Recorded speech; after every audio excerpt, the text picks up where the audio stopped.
সম্মানিত দর্শক এবং শ্রোতাবৃন্দ, আমি যশোরী আপনাদের সকলকে জানাই সালামুন আলাইকুম। রবের শান্তির রাজ্যে আমরা চারিদিকে দেখতে পাচ্ছি হই হুল্লা, চিল্লাপাল্লা, আগুনখোর বক্তাদের পক্ষ থেকে, দুর্নীতিবাজ পলিটিশিয়ানদের পক্ষ থেকে। কেউ বলছে সত্য মদিনাতে পাওয়া যায়, কেউ বলছে সত্য সৌদি আরবে পাওয়া যায়, কেউ বলছে সত্য পাওয়া যায় এই হুজুর বক্তাদের প্যান্ডেলে, আবার কেউ বলছে খানকাতে পাওয়া যায়, কেউ বলছে হিজবুত তাওহীদে যোগ দিলে পাওয়া যায়। কিন্তু সত্য একমাত্র রয়েছে কোরআনের 114টি সূরার 6348টি আয়াতের ভেতরে।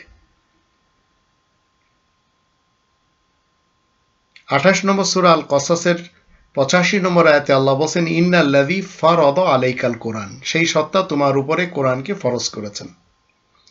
এখন সত্যকে খোঁজার জন্য যদি আপনি হাজার হাজার মাইল দূরে যান, লক্ষ লক্ষ মাইল দূরে যান, লক্ষ লক্ষ টাকাও খরচ করেন,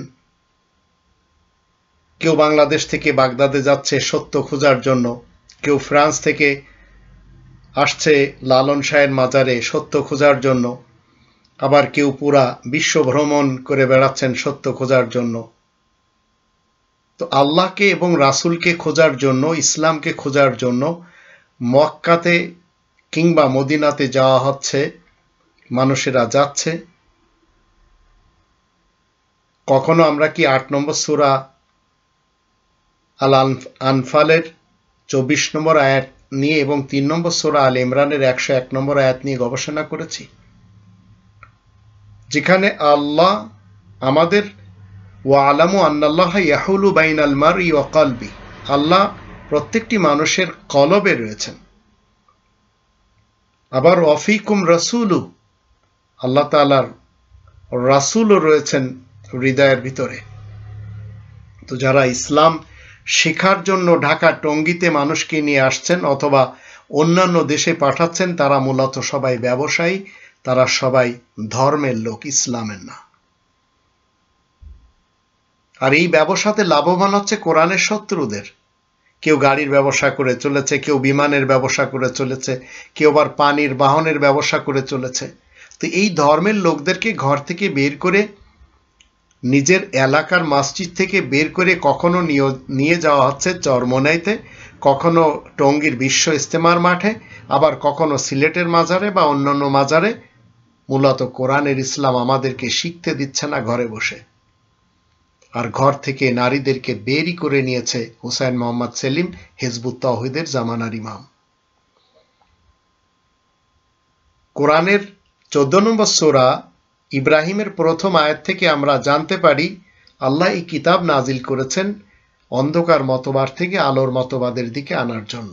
2 নম্বর সূরা আল বাকারার 257 আয়াতে বলা হচ্ছে, আল্লাহু ওয়ালিয়ুল্লাযীনা আমানু ইউখরিজুহুম মিনাজ যুলুমাতি ইলান নূর, আল্লাহ তাদের অভিভাবক যারা মুমিন লোক, তাদেরকে অন্ধকার মতবাদ থেকে আলোর মতবাদে নিয়ে আসেন। আর তার জন্য গ্রন্থ হচ্ছে আল কিতাব।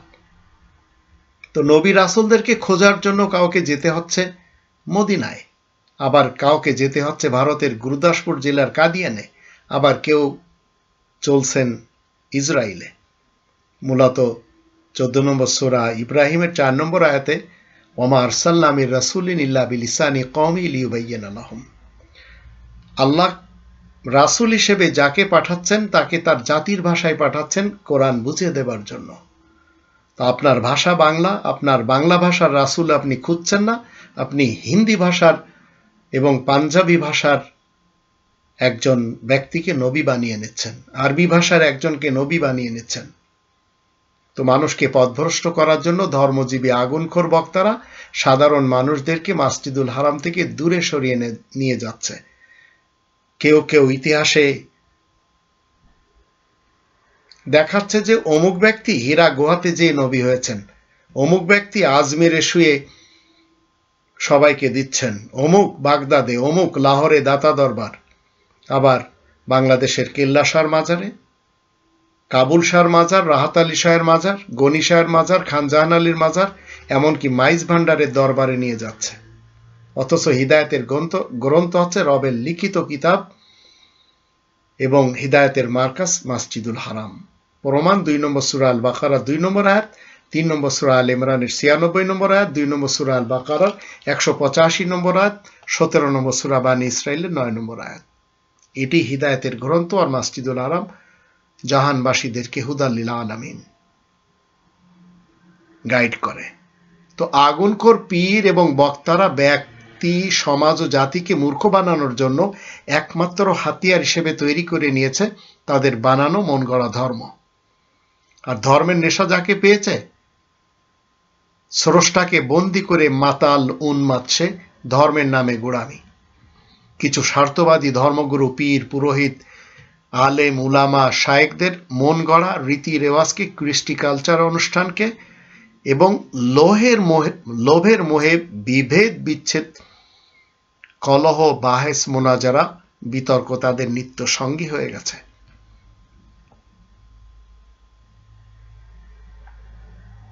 আমি ডক্টর একিউ মাহবুবুল্লাহ যশোরী আপনাদের সকলকে বলতে চাই, সকল জাতির ধর্মগ্রন্থ, পূর্বের ধর্মীয় ইতিহাস, ঐতিহ্য এবং বর্তমান ব্যক্তি সমাজ, রাষ্ট্র তথা জাতিগত দ্বিধাদ্বন্দ্বের মতো বিরোধী বলে দেয় ধর্ম কেয়া চিজ হয়।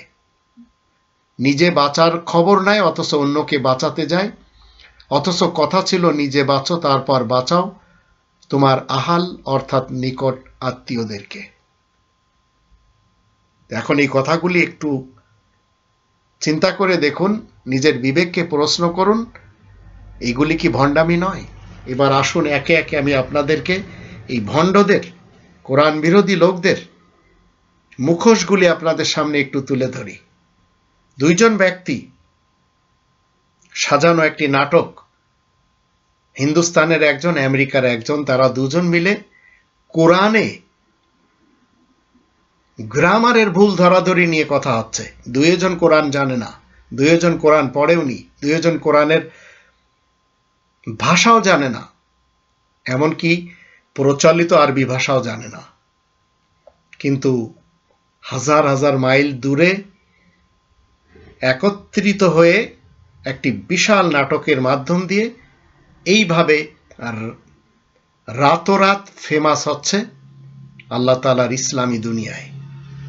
এবার আসুন একটু দেখে নেওয়া যাক। বাকি আছে নাকি চুপ করে থাকবো? ভাবলাম 1 মিনিট চুপ করে থাকতে বলছেন।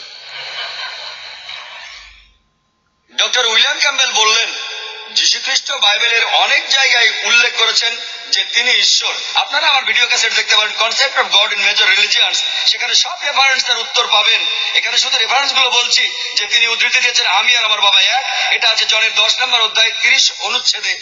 আর শুরুতে একটা শব্দ ছিল, এটা আছে জনের 1 নম্বর অধ্যায়ের 1 অনুচ্ছেদে। এগুলো ভালোভাবে পড়লেই দেখতে পাবেন যীশু খ্রিস্ট কখনোই নিজেকে ঈশ্বর দাবি করেননি। আপনারা আমার ভিডিও ক্যাসেট দেখতে পারেন, হলের বাইরে কিনতে পাবেন, concept of God in major religions আর similarities between Islam and Christianity. সেখানে বিস্তারিত পাবেন যে যীশু খ্রিস্ট কখনোই নিজেকে ঈশ্বর দাবি করেননি। এবারে প্রশ্ন ডক্টর ক্যাম্বেলের কাছে, সামনের মাইকটা থেকে। আপনি পরীক্ষার কথা বললেন যে সত্যিকারের বিশ্বাসী বিষ পান করে ফেললেও তার কিছুই হবে না। রাসপুটিন সম্পর্কে কি বলবেন, যাকে প্রচুর পরিমাণে বিষ খাওয়ানো হয়েছিল আর তাতেও সে মারা যায়নি, মারা গিয়েছিল রক্তক্ষরণে। সে ভালো খ্রিস্টান ছিল না, সে কামাসক্ত।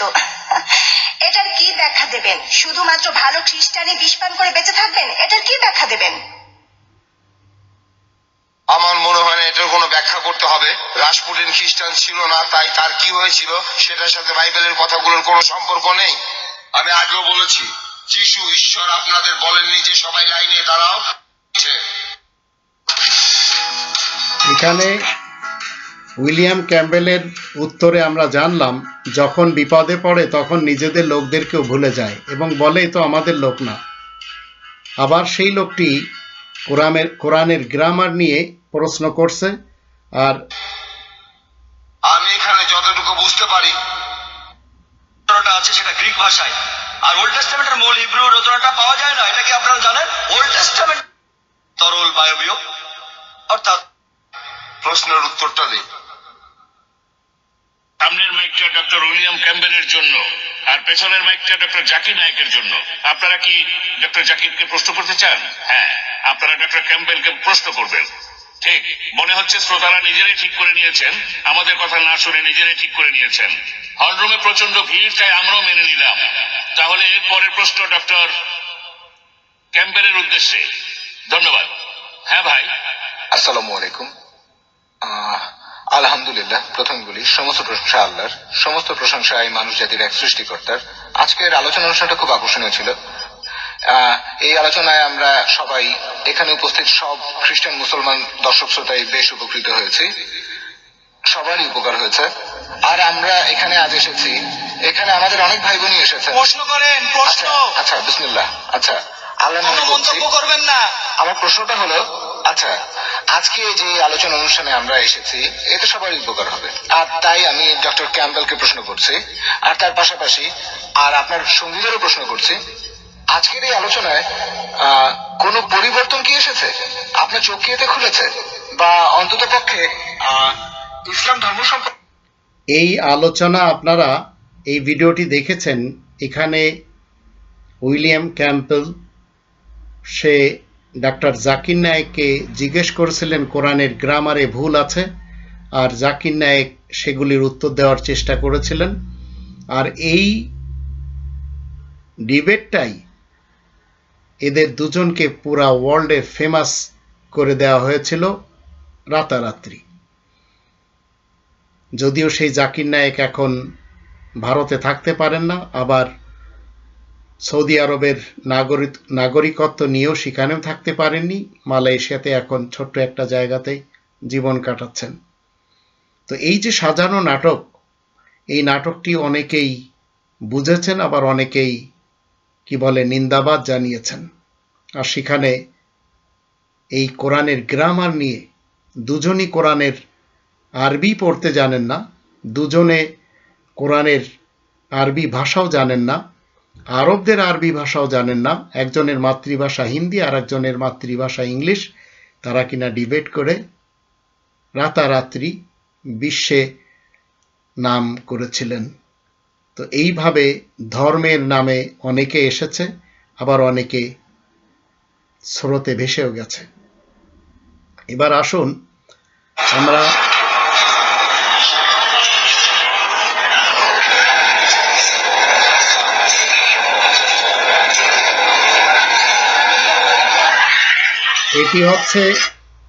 এটি হচ্ছে সেই পাগলা মসজিদ কিশোরগঞ্জের, যেখানে সবাই মানত মানে এবং টাকা দেয়। আর আপনারা জানেন কোটি কোটি টাকা সেখানে দেওয়া হয়। এই গরিব জনগণ তারা একটি কি বলে মগজধুলাই হয়ে আছে, আর সেই মোহে মগজধুলাই হয়ে তারা সেখানে মানত করলে, টাকা দিলে তাদের কি বলে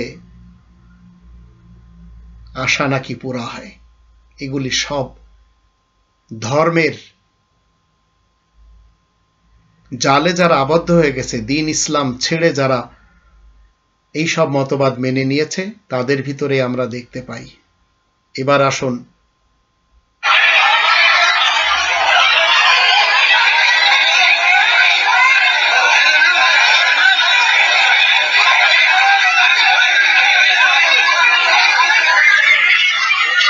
এখানে দেখতে পেলেন, এখানে দেখা গেল বোরকা পরে অনেকেই আজ পৃথিবীতে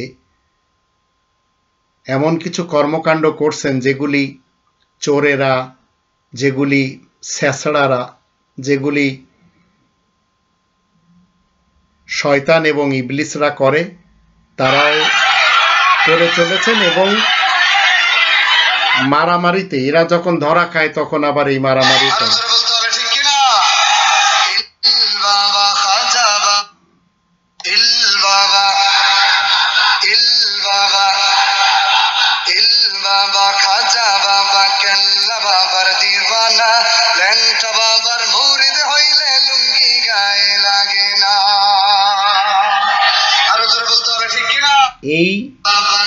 এই কথা শুনে আপনাদের কার কি উপকার হচ্ছে আমি অন্তত জানি না, কিন্তু আমাদের দেশে এগুলি বলে চলেছে মানুষের সামনে।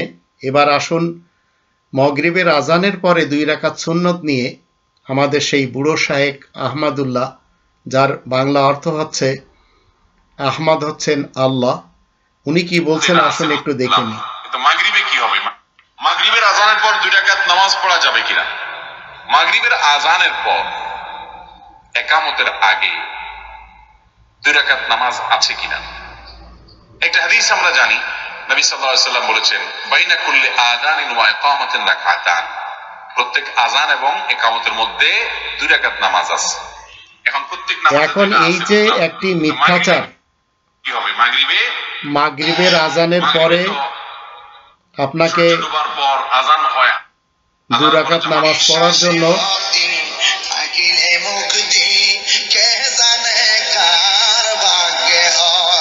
কোন সময় কোন হালে থাকে দয়াল মুর্শিদে, সালাম দিও না তারে, কোন সময় যার যত খুশি আমার যেটাই করবে বাজার করে এনে থানুর আমতলের কাছে এক লোক এসে বলল, হুজুর আমার বাসায় যখনই যাই দরজাটা খুলতে দেরি, আমার মাথার উপরে আকাশ ভেঙে পড়তে দেরি নাই। যেটাই করি বাজার করে এনে তার সমাজে বায়ু বের হওয়ার সন্দেহের প্রবণতায় সে কি করবে সমাধান খুঁজে পায় না। দুজন ব্যক্তির জন্য রাসূলের হাদিস থেকে একেবারে স্পষ্ট সমাধান হচ্ছে। প্রথম হাদিসটি সহিহ বুখারী ও মুসলিমে এসেছে, দ্বিতীয় হাদিসটি নাসাইর বর্ণনা এসেছে। রাসূল সাল্লাল্লাহু আলাইহি সাল্লাম দুজন ব্যক্তির জন্যই করণীয় বলে দিয়েছেন। প্রথম ব্যক্তি হচ্ছে নামাজে বায়ু আটকে রাখলে নামাজ হবে কিনা। এ সম্পর্কে আমরা যদি হাদিস দেখি, রাসূল সাল্লাল্লাহু আলাইহি সাল্লামের নাসাইর বর্ণনায় হাদিস এসেছে, রাসূল সাল্লাল্লাহু আলাইহি সাল্লাম বলেছেন, অর্থাৎ সব সময় দেখবেন শয়তান আপনাকে একটা কুমন্ত্রণা দিচ্ছে। আপনার মনে হচ্ছে আমার ইলাহা ইল্লাল্লাহ। আপনারা বলবেন হুজুর এটা কেমন কথা হলো? আমাদের দেশে তো লা ইলাহা ইল্লাল্লাহ একেবারে সব সময়। আমাদের প্রথম কি নষ্ট হয়েছে? লা ইলাহা ইল্লাল্লাহ। আপনারা বলবেন হুজুর এটা কেমন কথা হলো? আমাদের দেশে তো লা ইলাহা ইল্লাল্লাহ একেবারে সব সময় আছে। সবচেয়ে বেশি বলা হয় মানুষ মারা গেলে লাশ তোলার সময় আর ফকিরের ভিক্ষার সময়, ঠিক না? আছে জান্নাতুল ফেরদাউস রওজা তাদেরকে হুজুর সাল্লাল্লাহু আলাইহি ওয়াসাল্লাম রেফাই রাহমাতুল্লাহর সাথে হাত বের করে মুসাফা করেছে। হযরত আহমদ কবির রেফাই, তার ইতিহাস, তিনি যখন মদিনা মুনাওয়ারাতে আসলেন হজের পরে, মদিনা মুনাওয়ারাতে এসে আমার নূর নবী মুহাম্মদ সাল্লাল্লাহু আলাইহি ওয়াসাল্লামের জান্নাতুল ফেরদাউস রওজা মুবারকের সামনে দাঁড়ায় বললেন, ইয়া রাসূলুল্লাহ সাল্লাল্লাহু আলাইহি ওয়াসাল্লাম, যখন দূরে থাকতাম রুহুটা পাঠাইতাম, আপনার কদম চুমা দিয়ে যাইতো। এখন আমি নিজে দেহ নিয়ে আসছি, আপনার হাতে একটা চুমা দিতে চাই। 90,000 হাজী সাক্ষী, স্বয়ং গাউসে পাক আব্দুল কাদের জিলানী উপস্থিত ছিলেন মসজিদ নববীতে। আল্লাহ রাসূল সাল্লাল্লাহু আলাইহি ওয়াসাল্লাম জান্নাতুল ফেরদাউস রওজা মুবারকের ভিতর থেকে হাত বের করছেন। সেই হাত গ্যারান্টি দেব, একটা সময় আছে 100% কি গ্যারান্টি। আমি একটা গ্যারান্টি কি দিতে চাই, দোয়া কবুল হবে আপনাদের। একটা গ্যারান্টি দেব, একটা সময় আছে 100% কি গ্যারান্টি। খোদার কসম করে বলি, 3টা কসম কাটি, আল্লাহে বিল্লাহে তাল্লাহে, 3টা কসম কাটলাম, আপনাদের যে কোনো দোয়া আল্লাহ কবুল করবেন। কিন্তু একটা সময় আছে, ওই সময়টায় আপনাকে কমপক্ষে 11 দিন, সর্বোচ্চ 40 দিন পর্যন্ত এই আমলটা করতে হবে। আমলটা আপনার এই যে সমস্ত কথাগুলি আপনারা শুনলেন, এখন এই কথাগুলি বা আপনারা যা দেখলেন, মাজারে টাকা দেওয়া, আবার কলেমা কি বলে নষ্ট হয়ে যাওয়া, আবার কবর থেকে হাত বের করে মুসাফা করা, আবার দোয়া কবুলের জন্য এই লম্বা চওড়া আমল করা, এই কথাগুলি যা শুনছেন এগুলি সবই কোরআন বিরোধী। আর যারা কোরআন বিরোধী কথাবার্তা বলে তাদেরকে জানতে হবে যে কোরআন মেনে যারা সৎ মানুষ হয় তারা কখনো কারোর তোল মালিশ করে না, আর যারা তোল মালিশ করে তারা কখনো সৎ হয় না। আর এই কথাটি আপনাকে আমাকে সবসময় মনে রাখতে হবে। কোরআন যখন পড়বেন, কোরআনে কখনো বলা হচ্ছে না আপনাকে মসজিদ বানাতে হবে কিংবা মাদ্রাসা ধর্মের ঘর বানাতে হবে। আর এই মসজিদ এবং ধর্মের ঘর বানালে আপনাকে জান্নাত দেওয়া হবে, এমনকি নিজের সন্তানকে হাফেজ বানালে, মাদ্রাসায় পড়ালে, আবার মৌলানা ডিগ্রি নিলে জান্নাতে যাওয়া যাবে, এমন কথাও কোরআন আমাদেরকে কখনো বলে না। তো আপনাকে আমাকে কি করতে হবে? বিধান আল্লাহ তাআলারই চলবে। আলা লাহুল খালকু ওয়াল আমরু, 7 নম্বর সূরা আল আরাফের 54 নম্বর আয়াতের মধ্যে বলা হচ্ছে সৃষ্টি যার হুকুম চলবে তার। আল্লাহ যে নির্দেশ দিয়েছেন সেই নির্দেশ মতে তাকেই দাসত্ব করতে হবে, অন্য কারোর কোনো নির্দেশ কোনো দিন মানা যাবে না। হোক সেই নির্দেশদাতা কোনো মৌলানা, কোনো বক্তা, কোনো পীর, কোনো জামানার ইমাম, কোনো হুজুর, কোনো মুফতি, কোনো মুহাদ্দিস, যে কোনো উপাধিতে ভূষিত হোক না কেন। বলে যেই বক্তা ওয়াজ করলেন, নসিহত করলেন, ব্যাখ্যা করলেন, ওই বক্তা তার প্রায় কোটি খানিকের মতো ফলোয়ার আছে, তারাও বলতেছে ঠিক আমাদের নবী পাকের নাম জপার মধ্যে কোনো কল্যাণ নেই। সাল্লাল্লাহু আলাইহি সাল্লামের নাম জপার কথা বলেছেন এখানে কবি। তো আমাদের দর্শকদেরকে মনে করতে পারেন যে আমরা আল্লাহ আল্লাহ নাম বা সুবহানাল্লাহ আলহামদুলিল্লাহ যেরকম বলি, রাসূলের নাম এরকম জপব কিনা, উত্তর হবে জি না। নবী সাল্লাল্লাহু আলাইহি সাল্লামের নাম জপার ভিতরে কোনো কল্যাণ নাই। কবি নবী সাল্লাল্লাহু আলাইহি সাল্লামের নাম জপার ভিতরে কোনো কল্যাণ নাই। কবি নবী সাল্লাল্লাহু নাউজুবিল্লাহ। আচ্ছা, এই কথা কি বলা যায় যে দুনিয়ার কোন দল আল্লাহ পরিচালনা, হিজবুত তাওহীদ পরিচালনা করেন মহান আল্লাহ? নাউজুবিল্লাহ। আচ্ছা, এই কথা কি বলা যায় যে দুনিয়ার কোন দল আল্লাহ পরিচালনা করেন? নাউজুবিল্লাহ। তারপরে দেখেন, তারপরে কি লিখেছে যে আল্লাহ সুবহানাহু ওয়া তাআলার মনোনীত সংগঠন হচ্ছে হিজবুত তাওহীদ। ইমাম এখন জীবিত আসলে একটা ডাক্তার। বাংলাদেশে একটা আলে হবিস নামে একটা সম্প্রদায় বের হয়েছে, এর নাম হলো টাই করা হুজুর, সূরা ফাতিহা পড়তে জানে না, ঠিক না বেটে? তার কি বলবো দরকার নেই, কারণ তাকে তো কাফের। হিন্দুর টাকা দিয়ে কাবা ঘর বানানো আছে এই কথা বলেছি, কাজ্জাবিন ইবলিস। তার কি বলবো দরকার নাই, কারণ তাকে তো কাফের বলছি আমি। ওর কাজ হলো খালি কাপড় ফতোয়া দেওয়া। যে বলেছে কাবা ঘর তো হিন্দুরা তৈরি করছে। কাবা ঘর যারা তৈরি করেছেন এই শতাব্দীতে, অর্থাৎ মুহাম্মদ সাল্লাল্লাহু আলাইহি সাল্লামের যুগে, তারা ছিলেন মূর্তি পূজক। তার বাপ চাচা কি? আমি কিন্তু জান্নাতে যাব না। নবী বলছেন আল্লাহ আমার উম্মত যদি জাহান্নামে থাকে আমি কিন্তু জান্নাতে যাব না। আল্লাহ বলছেন আপনি না গেলে তো জান্নাত উদ্বোধনই হবে না।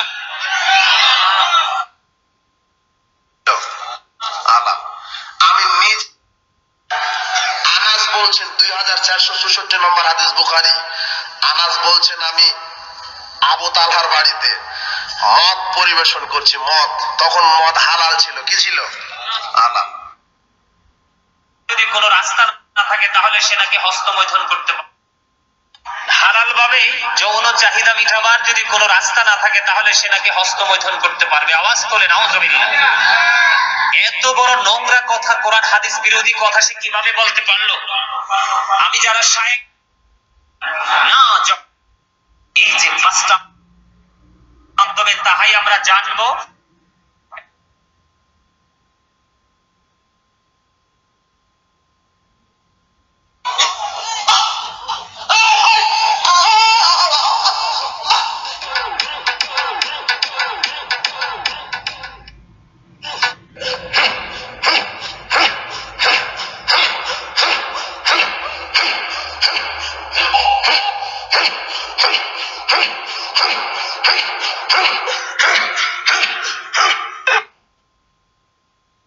আর সমাবেশ আয়োজন করেন, আর জামাত ইসলাম হোক আর তাবলিগ জামাত হোক আর যে দল সংগঠন হোক, সবাইকে আমি চ্যালেঞ্জ করলাম যে আপনি যত মিছিল করেন আর সমাবেশ আয়োজন করেন আর সম্মেলন আয়োজন করেন আর জালসা আয়োজন করেন, এই সম্মেলন, এই জালসা, এই মিটিং আর এই যা হয় আর কি একটা সংগঠনের মধ্যে যা যা করেন, সবগুলোর চাইতে বেশি নেকি পাবেন যদি একজন মুসলমানের সন্তানকে কোরআনের একটা অক্ষর শেখাতে। ইনি নিজেও কিন্তু জালসাতে বসে আছেন। একইভাবে আমাদের দেশের মানুষ মগজ ধুলাই হয়ে কোরআন বিরোধী মৌলবী সমাজের কাছে এরা সবাই ফেঁসে গেছে। এদের এক এক রকমের জাল পাতা, আর সেই জালে এরা সবাই ধরা খাচ্ছে। কথাই বলে না। মুনায়ের পীরকে আল্লাহ হেদায়েত দান করুক। ওই যে ফয়জুল করিম আছেন নাকি, খুব গালি দেয় আমাকে, আলাদিদের গালি দেয়। আল্লাহ রাসূলকে চিনলে মাদা ইয়া রাসূলুল্লাহ, এক আশ্চর্য ব্যাপার। আমি তো আগে জানতাম না যে এই মিজানুর রহমান আজহারি সাহেব আহলাদিদের গালি দেয়। আমি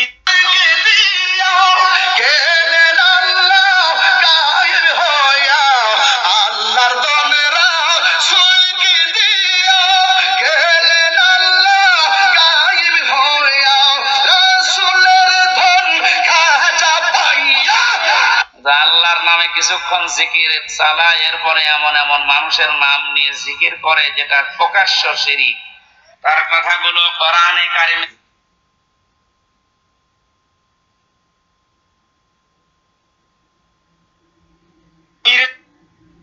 দুইটা আয়াতের পুরা বিরুদ্ধে। কিছু করলে এটা যে হারাম হয়ে গেছে ব্যাপারটা সেরকম না। পুরুষদের লাল পোশাক পরিধান করে নামাজ পড়া জায়েজ আছে কিনা, এর উত্তর হলো যে মহিলাদেরকে আল্লাহ রাব্বুল আলামিন যে কোনো কালারের পোশাক পরার সুযোগ দিয়েছে। সিল্কের পোশাক, ইনার কথা মতে সিল্ক করতে চায়। পরকিয়া এটা আমাদের সমাজে এখন ঘরে। মহিলারা ৬৬৬৬ কিন্তু আজকে আপনি পরীক্ষা করে একবার দেখেন, যার যোগ বিয়োগ করতে পারেন, কোরআন মাজিদকে সামনে রাখেন, ক্যালকুলেটর সামনে রাখেন, ৫টা সময় হাতে নিয়ে আপনি কোরআন মাজিদকে এখনই আয়াতগুলো গণনা করেন, ৬৬৬৬ আর পাবেন না, আছে ৬২৩৬টা। তার মানে বোঝা যাচ্ছে ধর্মের নিজেও জানে না কোরআনের আয়াত ৬৩৪৮টি, কিন্তু বাঙালি সমাজ ৬৬৬৬টি জানে। ইনি নতুন করে আবার শিক্ষা দিচ্ছেন ৬২৩৬, কিন্তু কোরআনের টোটাল আয়াত আছে ৬৩৪৮টি।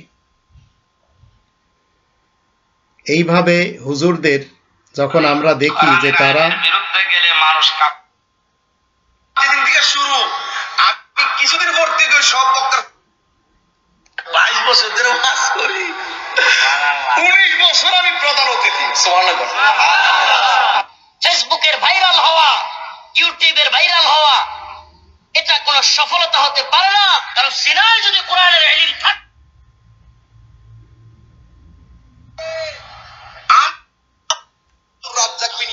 কোন মুসলমানরা আইডল হতে পারে না। ও তো ইমানই ঠিক নাই, ওর প্রতি তওবা করা উচিত। কথা বলেন ঠিক কিনা? তাকে, তার বংশকে, তার জাতিকে চ্যালেঞ্জ করলাম আমি আব্দুর রাজ্জাক বিন ইউসুফ। আমি যেভাবে বক্তব্য দিই, ও নিজে তার বংশকে, তার জাতিকে বিগত 50 বছরে যদি কেউ এভাবে বক্তব্য দিয়ে থাকে, আমি আব্দুর রাজ্জাক বিন ইউসুফ এখন সালাম দিয়ে উঠে যাব। জিহাদ করা ওটা হলো উসিলা। অনেকেই কিন্তু এখানে আমাদের এখানে আসছেন, 8 রশিদ মুরিদ ছিলেন, অনেকে আসছেন মাইজ ভান্ডারি, সেদিনও 2 জন আসছেন, ওনারা মাইজ ভান্ডারি। আমাকে বলতেছেন যে ইমাম আমি কি আর মাইজ ভান্ডারি যাব? আমি কেমনে, কেন যাবেন, কি জন্য যাবেন? কনসেপ্ট, একটা আইডিয়া চালু করে দিছে, উসিলা লাগবে। উসিলা, উসিলা ছাড়া পার হওয়া যাবে না। কোরআনে আল্লাহ বলেন, তো আমরা দেশের মধ্যে জন্ম নেয়, ওই দেশের একটা আইন। বাংলাদেশের মধ্যে কিছু টিকটক মৌলবী আছে, বিশ্বাস যদি না করেন, আমি আপনারে যদি সার্চ দেই, আমি এখনো ইউটিউব থেকে সার্চ দিয়ে শোনাইতাম পারো। এক মৌলবী কইছে, তার নাম হইলো আব্দুর রাজ্জাক বিন ইউসুফ, সে হইলো আহলে হাদিস। কি ভাষায় যেন কথা বলে, এ হইলো গরুর কোন বইবে একটা ডেলিভারি দিয়ে ফেস লাগাই দেয়। এইটা টিকটক মৌলবী। বক্তারও ইমান, বক্তারও ইমান নাই, শ্রোতাদেরও ইমান নাই। বলছে লা ইলাহা ইল্লাল্লাহ, বলেন। আমি শুরু করলাম, আপনারা শুরু করবেন। আমি একটা উদাহরণ দিচ্ছিলাম, বেদাতের মধ্যে ঝোঁক কত আপনাদের। আমি টেস্ট করে নিলাম, আরো জোরে।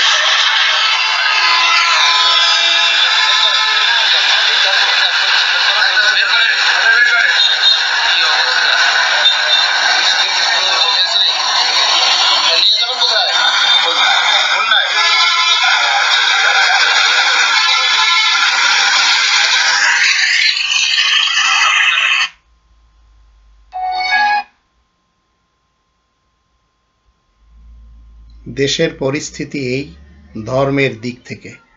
পলিটিশিয়ানদের যদি আমরা দেখি, সেখানে